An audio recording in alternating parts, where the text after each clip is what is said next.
In this video, let's talk about the market. Price action update tayo kay BTC. Meron na tayong bounce na nakikita as we expect sa previous analysis natin. Hamster Combat gumagawa ng history. Tingnan natin kung paano dinodominate ng Telegram-based game na ito ang tech industry pati social media channel na posibleng pumasok pa sa Guinness Book of Record.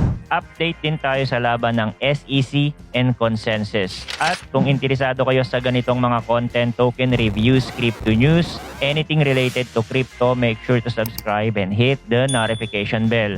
At kung wala pa kayong Fairdesk Exchange, ito yung ginagamit ko sa futures and copy trading. Patuloy pa din tayong namimigay dito ng $50 giveaway trading bonus para sa mga bagong users na mapipili. Nasa Discord channel natin yung instruction at doon din natin ina-announce yung weekly winner. Yung link nasa description. Balik tayo, unahin natin yung news sa viral game na Hamster Combat. Pwede daw makapasok sa Guinness. Sa tech world, kapag naabot kasi ng isang project, yung 150 million users ay maituturing na exclusive milestone. Kung ikukumpara natin sa ibang game, sa kasagsagan ng hype ng Pokemon Go noong 2016, sa loob ng 33 days naabot nito ang 150 million users. Hinawakan nito yung record hanggang 2023 pero nalagpasan ito ng threads ng Instagram na sa loob lang ng 6 days ay naabot nito ang 150 million users. At ngayon, itong kaka-launch lang na Telegram-based game na Hamster Combat ay pumapangatlo na sa record na nalagpasan ng 150 million users sa loob ng maikling panahon. At sabi nga ng co-founder ng The Sandbox Metaverse na ang mga Telegram-based game ay nagpapakita ng bilis ng innovation sa mga play-to-earn games. So ito yung next generation of games sa Web3. Well, sumikat lang naman yan dahil sa expectation of possible profits sa airdrop. Pero the concept is the same naman. Ang mga tao dati pinasok ang play to earn kasi gusto nila kumita dito kahit ayaw nila sa laro. Now, mas mabenta ngayon ang mga Telegram-based games kasi it's easy and free. And that's the people wants. At dahil nga sa dami ng naglalaro ng Hamster Combat, napalago ng project ang kanilang mga social media channels at tinalo pa nga nito ang dami ng pumapasok na subscriber ni Mr. Beast sa loob ng isang buwan. At sabi nga dito, nag-apply daw ang team nito sa Guinness Book of Record na mapabilang ang YouTube channel nila na nakapagtala ng 10 million subscribers in 1 week. And that's their another milestone. At sabi ng mga YouTube expert na malaki na ang kinikita ng Hamster Combat sa YouTube channel pa lang nito. $11 per 1,000 views. So since May 24 to June 26, ang channel ay nakakuha na ng 473,709,858 views. And they already earned $5.2 million sa kanilang ad revenue. At na-track din na ang Hamster Combat channel ay merong average 21 million views per day over the past 2 weeks. So kumikita sila dito ng almost $230,000 daily from revenue payouts. Sa tingin nyo, malaki-laki kaya ang magiging value ng token nila kapag lumabas na? Let me know in the comment section. Remember, they have a huge community and interest. At yan ang gusto ng mga malalaking exchange. Kaya hindi imposible na malist agad yung token nito sa mga bigating exchange. Sa totoo lang, hindi na bago ang concept na ito. Ngayon na lang ulit na hype at katulad nga ng nasabi ko sa previous video dahil yun kay Notcoin. Yung mga tao na naglaro nun ay hindi nabigo at nakatanggap naman talaga. And even airdrop, matagal na yan. Matagal nang pinagkakakitaan ng mga crypto enthusiast. Hindi na nga lang ito ganun kadali katulad ng dati. Pero ngayon, sa mga Telegram-based game, mas napadali na naman ito pasukin ulit ng mga tao.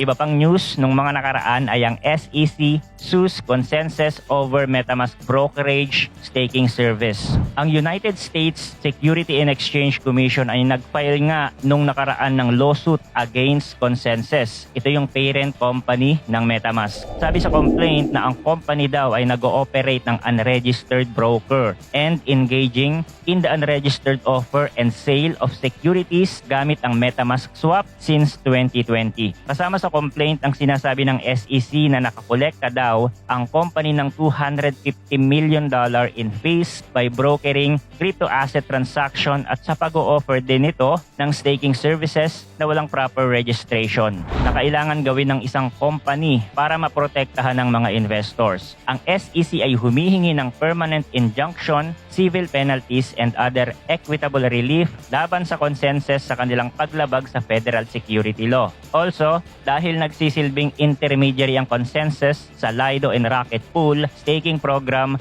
unregistered daw ang mga transaction dito at hindi mapoprotektahan ang mga investors. So ang consensus at SEC talagang nagsasampahan ng kaso yan kasi nung nakaraang April ang consensus ang nag-file ng lawsuit laban sa SEC at china-challenge ang tangka nito na i-classify si Ethereum na security. At sa panibagong lawsuit na ito ng SEC, ino-complain nila na ang mga staking program na ino-offer ng Lido and Rocket Pool ay isang uri ng investment contract. They are claiming na ang staking programs are investing Ether in a common enterprise with a reasonable expectation of profits. At wala sa dalawang pool na ito ang nag-file ng registration statement with the SEC. Wala pa kasing malinaw na batas kung paano ba tatratuhin ng staking, proof of stake consensus. Kasi it's a technological development na inaalis ang intermediaries. It's a security protocol na ginagawa para patakbuhin ang isang blockchain network. Marami na kasing meaning ang staking ngayon. Pero the idea ay nanggaling lang naman sa predecessor nito na proof of work. Dahil nga matakaw sa kuryente ang consensus ng proof of work, kaya inadapt ang proseso ng proof of stake.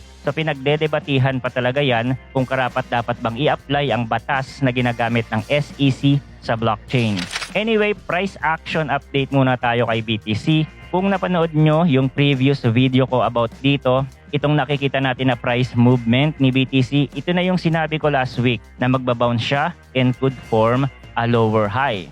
At ipinakita ko din sa inyo doon yung bullish and bearish scenario ng price action ni BTC. Ulitin natin, a lower high na if malakas talaga ang mga sellers dahil sa possible FUD and negative news na hindi natin mapipredict, ang lower high formation na yon ay titingnan ng mga short seller na head and shoulder and potentially attack this area. Now, ang bullish case scenario na ipinakita ko na din sa inyo last week na yes, it could form a lower high. Merong attempt na tulak pa ibaba pero hindi na siya makakarating sa previous swing low sa area ng 58,000. Magbabounce na siya sa 60K para mag-form ng higher low, a sign of strength. At dahil dyan, makakabuo na tayo ng symmetrical triangle, a balance between buyers and sellers. At dito na mangyayari yung possible continuation. Again, opinion ko lang yan. At kung matagal na kayo dito sa channel, siguro naman nakita nyo na kung paano natin i-anticipate yung price movement ni BTC sa loob ng range na ito. Overall trend natin, nasa bullish trend pa din tayo and the continuation rally is still likely. Saka kung titingnan natin yung weekly price action niya, we have a nice weekly close candle dito. Normally, nagre-resulta yan sa bounce. Okay? So yun lang ang update natin for today. Thanks for watching again. Good luck and see you on the next video.